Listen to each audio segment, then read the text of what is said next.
होता है? अमित देवगन क्या दूध का धुला हुआ है? किसी धर्म पर, किसी जाति पर, किसी प्रांत पर, भाषा पर टिप्पणी करने का अधिकार इन पत्रकारों को दिया किसने? ये भाजपा की सरकार में इतने बेलगाम हो गए, किसी की भावना के साथ खेलना किसने सिखाया? ये कहते हैं कराची में हिंदुओं को खाना नहीं मिल रहा। मैं भी हिंदू हूँ, तो हमको हिंदुस्तान में क्या काजू पिस्ता बादाम की रोटी, शाही पनीर की सब्जी या रसमलाई मिल रही है? देश के हिंदू भूखे मर रहे हैं। कोरोना महामारी में पीएम केयर का फंड का पैसा 20 लाख हजार करोड़ का पैकेज ऐसे गुणगान करने में लगी थी देश की दलाल मीडिया की श्वेता सिंह, नैनो चिप वाली आंटी, कहती थी नोटों में चिप लगे हुए हैं, नोट इकट्ठा होगा, सैटेलाइट के द्वारा पता चलेगा, संबंधित अधिकारियों को पकड़ में आ जाएगी। कहाँ गए? जितना झुमका नहीं गिरा बरेली के बाजार में, देश के दलाल मीडिया के भरवा पत्रकारों का गिर गया। ये लोग सुभाष चंद्रा के अनुयायी हैं। ये लोग गलत खबर दिखाकर देश की जनता को गुमराह करते हैं। वो भाजपा के आईटी सेल की तरह काम करते हैं। इनकी इच्छा होती है कि हम भी भारत को लूटें, हम भी भारत में राज्यसभा सदस्य बने, विधायक बने, बोर्ड में मेंबर बने, पद्म सम्मान लें। रजत शर्मा जी को देख लीजिए, पद्म सम्मान दिया गया, नेहरू म्यूजियम में सदस्य बनाया गया, क्रिकेट कंट्रोल बोर्ड में मेंबर बनाया गया।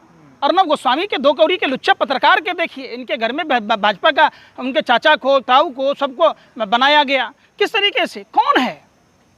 भाजपा सांसद शेखर जी के, राजीव शेखर के, जो अस्थाई समिति में, स्टैंडिंग कमेटी में मेंबर थे, उनको दिया गया रक्षा सौदों का मेंटेनेंस का ठेका।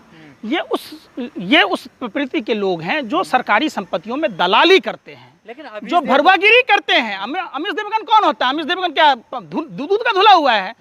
किसी धर्म पर, किसी जाति पर, किसी प्रांत पर, भाषा पर टिप्पणी करने का अधिकार इन पत्रकारों को दिया किसने? ये भाजपा की सरकार में इतने बेलगाम हो गए, किसी की भावना के साथ खेलना किसने सिखाया आपको? आप 2 रुपये चंद सिक्कों की खनक के लिए आप मुजरा गाने लगे भाजपा के सामने में। अरे नपुंसकों, हिजरों, तुम्हें शर्म नहीं आई कि देश की हालात अगर बिगड़ने में किसी का हाथ है तो नेता से ज़्यादा लोकतंत्र के चौथे स्तंभ कहे जाने वाले इन भरवा पत्रकारों को, इनको यह पता होता है कि दाऊद जो है कराची के इस अस्पताल में भर्ती है, इस बेड पर है। इनको ये नहीं पता चला कि लद्दाख में ज़मीन कब कब्जा कर ली गई। देश में लेकिन अमित देवगन ने कहा कि मैं बोलना कुछ और चाहता था और मुंह से मेरे कुछ और निकल गया। एक ही बात होती है, सॉरी। अब कहिए, अब किसी को गाली दे लीजिए, कहिए सॉरी, हमसे गलती से निकल गया। कैसे निकल जाएगा भाई? आप अपनी माँ बहन को गाली क्यों नहीं देते? निकल जाता है आपसे। ये मन की सोची हुई बात होती है। ये लोभ और लालच में किसी भी हद तक गिर सकते हैं। इनका एक देखिए किस तरीके से देश की मीडिया ने देश का वातावरण खराब किया, माहौल ख़राब किया, अमन भाईचारा ख़त्म किया। तबलीगी जमात, मौलाना छुपे हुए थे। तो जी न्यूज़ में जब आरोग्य सेतु ऐप था तब मौलाना सुधीर कहाँ गए? तिहाड़ जेल के कैदी को Z+ सुरक्षा दिया जाता है, क्यों? आप देश की पैसों की बर्बादी, सरकार की दलाली में ऐसे ही तो मिल रहे हैं लोगों को। कैसे उनको सदस्य बनाया जाता है किसी को? अब देखिए अंजना ओम कश्यप के पति को CBC के नजरअंदाज के बाद CBO बना दिया गया। किसी को किसी चीज़ का कॉन्ट्रैक्ट मिल जाता है। ये सारे पत्रकार इसी में लगे हुए हैं। पत्रकार कहलाते हैं प्रसून वाजपेयी, अजीत अंजुम, रवीश कुमार, अभिसार शर्मा, जो लोकतंत्र के चौथे स्तंभ कहे जाते हैं। आपने नहीं देखा? लेकिन ये पत्रकार तो कहा जाता है कि देश को तोड़ने की बात करते हैं। असल देश को तोड़ने वाले टुकड़े टुकड़े गैंग के लिए तो ये दलाल मीडिया के भरवा पत्रकार हैं। इन दलों को ये नहीं पता है कि देश की कैसी स्थिति हो रही है। ये कहते हैं कराची में हिंदुओं को खाना नहीं मिल रहा। मैं भी हिंदू हूँ, तो हमको हिंदुस्तान में क्या काजू पिस्ता बादाम की रोटी, शाही पनीर की सब्जी या रसमलाई मिल रही है? देश के हिंदू भूखे मर रहे हैं। कोरोना महामारी में पीएम केयर का फंड का पैसा 20 लाख हजार करोड़ का पैकेज ऐसे गुणगान करने में लगी थी देश की दलाल मीडिया के ये भरवे पत्रकार कि लोगों के जेब में आ रहा हो। 15 लाख रुपया प्रधानमंत्री जी दिए, इस हाथ से दिए, इस हाथ को पता ही नहीं चला किसी को। हिंदुस्तान में खर्चा ही नहीं हुआ था, 20 लाख हजार करोड़ दे दिए, ये और नहीं खर्चा हो रहा है। लोग कन्फ्यूज़ हैं, हम भी कन्फ्यूज़ हैं, कहाँ खर्च करेंगे? किसी इंसान को मिला क्या? ये बात को बढ़ा चढ़ा के देखिए। श्वेता सिंह, नैनो चिप वाली आंटी, कहती थी नोटों में चिप लगे हुए हैं, नोट इकट्ठा होगा, सैटेलाइट के द्वारा पता चलेगा, संबंधित अधिकारियों को पकड़ में आ जाएगी। कहाँ गए, क्यों नहीं बोलती है नैनो चिप वाली आंटी? कहती है इस पर तो देशद्रोह का मुकदमा चलना चाहिए, ऐसे पत्रकारों पर। बम फोड़ना ही आतंकवाद नहीं है। कहीं अगर बम विस्फोट होता है तो कुछ ही लोग मरते हैं। ये भरवे पत्रकार हैं जो अपने राजनीतिक महत्वाकांक्षा के लिए, अपने फायदा के लिए, कॉन्ट्रैक्ट लेने के लिए पूरे देश में आग लगाते हैं, ऐसे पत्रकारों से देश की जनता को बचने की ज़रूरत है और उन सभी चैनलों को डिस्कनेक्ट कराने की ज़रूरत है, नहीं देखने की ज़रूरत है, ताकि देश, अगर आज देखिए आज़ादी के समय में अगर ये चैनल के भरवे पत्रकार होते तो देश आज़ाद होता? कभी नहीं होता।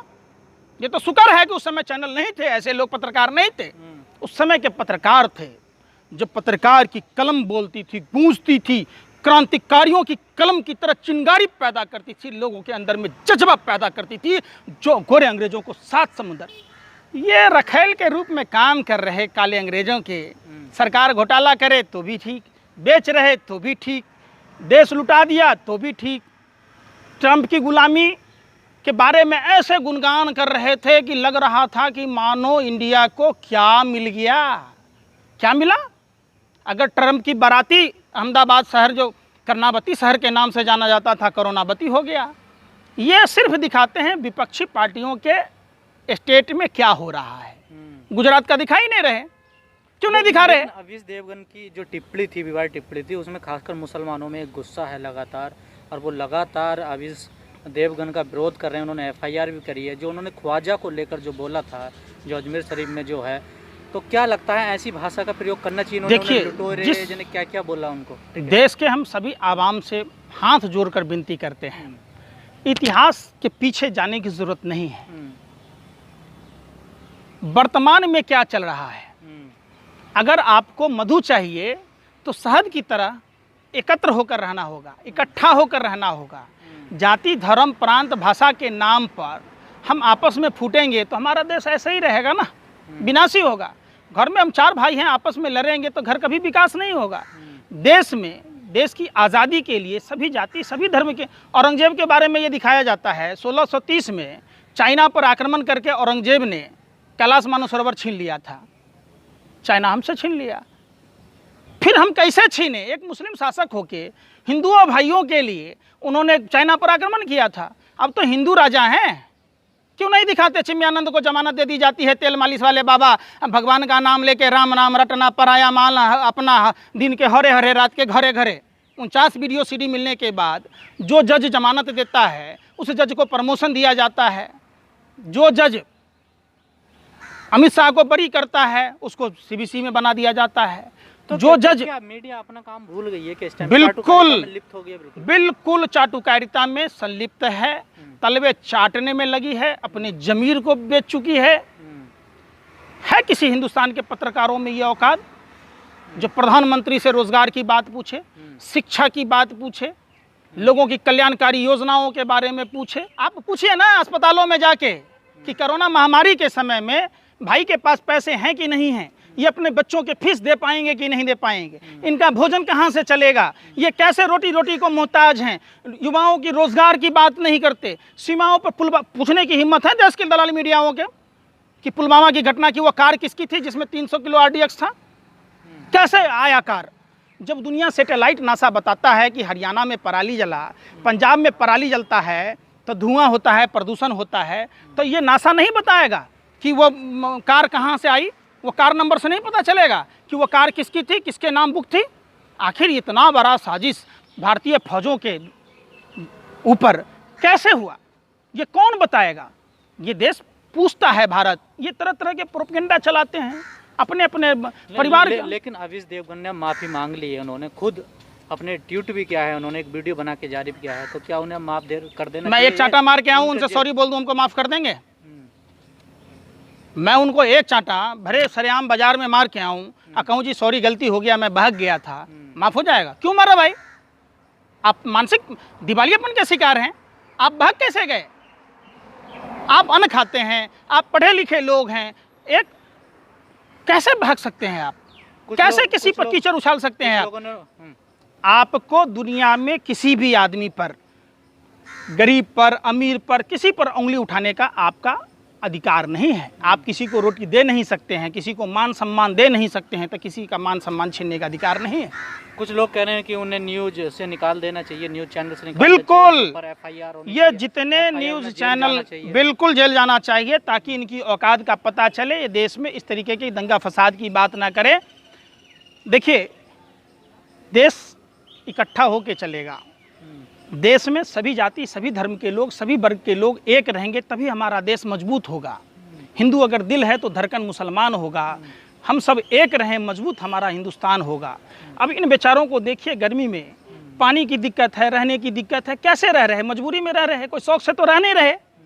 इन पत्रकारों को यह नहीं पता चला कि हमारे मजदूर भाई कैसे पैदल जा रहे थे, क्या शौक से जा रहे थे?